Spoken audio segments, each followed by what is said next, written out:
Hello everybody, welcome back to another video where I talk over a game. And today is not necessarily a video focused on AuDHD, although it is focused on special interests. I like to ask what-if questions, and I like to think about popular media, the stories that they tell, and also the stories that they don't tell, the things that they leave out, and just kind of make you assume things. And today I was on my way back from a shopping trip, and I was sitting in a train, just staring out the window, and I thought, wait a minute, the Wizarding World of Harry Potter has a lot of people in it who assume that muggles are weaker and therefore should not be feared. All they need to do is stay out of sight and then they won't cause any trouble. Which is a healthy thing to do for wizards and witches, stay out of sight. Because we also know from at least one of the books it's mentioned that the Prime Minister of the UK is informed about a certain event that took place in the Wizarding World so that they are up to date. I guess so they can deal with things accordingly. It's been a while since I read the book, so it's kind of hazy exactly what happened there, but I'm pretty sure it was Death Eater involved. More about them later. But that shows that the UK government in the Harry Potter world is aware of the wizards and witches, at least the ones that are in the UK, of their existence at least. I don't think they have a full list, but maybe they do, I don't know. If the Prime Minister of the UK knows anything, then it can be assumed that the Secret Service also knows this thing because those two speak to each other. And if there's one thing that Secret Services love, it's categorizing anything that could be a potential threat.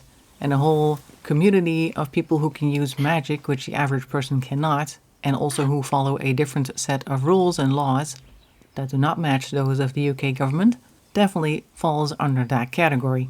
And if the Secret Service of the UK knows this, there's a good chance that other secret services around the world also know this, either because their wizarding communities have also communicated with their local governments, therefore alerting the secret services of those nations, or because secret services do occasionally exchange information, particularly when it's about something that could affect the entire world, like the existence of magic and how there is a community at large that can use this and who is not necessarily regulated by muggles.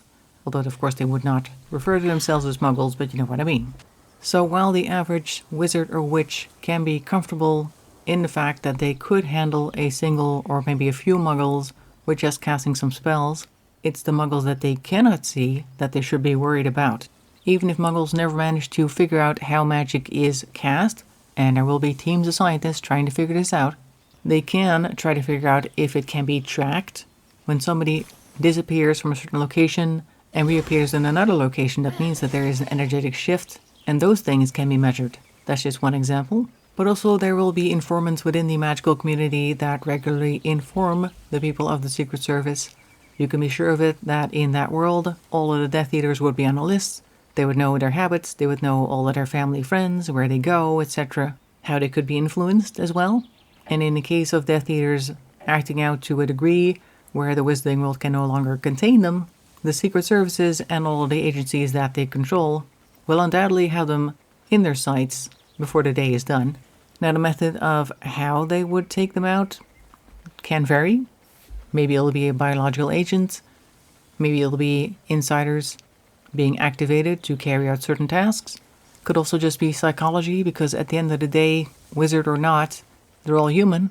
And humans have biological systems and certain psychological systems that are probably going to be the same. Granted, the world model of the average wizard or witch is still kind of medieval era, because that's when they had that secrecy thing enacted after the witch hunts. And a lot of them seem to think that the world is kind of still like that, other than the fact that there are now cars everywhere. But they kind of assume that they are still dealing with the same type of muggles that were there at the time that that secrecy was enacted. But things have changed.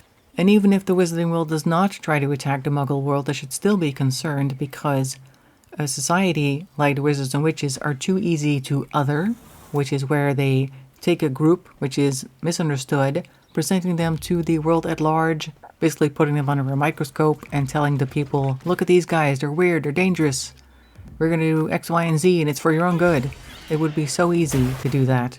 I mean, we've seen this in many different conflicts, particularly World War II, where millions of people were sent to destruction camps just because they had a certain faith, and more millions of other people were apparently okay with that because of the whole propaganda that surrounded that whole affair. It would be very easy to do something similar to Wizards and Witches, so they best stay hidden and best keep certain subgroups like the Death Eaters under strict control, because they might be the ones causing the Muggle world to look their way and cause all sorts of contingency plans signed up by those secret agencies that are definitely tracking them to come into action. And that would lead to a very bad day. So these are kind of the sort of things that I think about, like what would happen if, and what do you think would happen in such a scenario? Say that the Death Eaters somehow manage to blow up half of London. It cannot be controlled by the Ministry for Magic. It can definitely not be PR'd or magicked away. What do you think would happen to the magicking world there? Because I think the books and also the movies make Muggles seem too silly and innocent, but that's just the average person on the street. The agencies behind all of that are much more sinister. But let me know in the comments what you think. I think it's a fun topic. Hopefully you do as well. In any case, thanks for listening, and I'll see you next time. Bye-bye for now.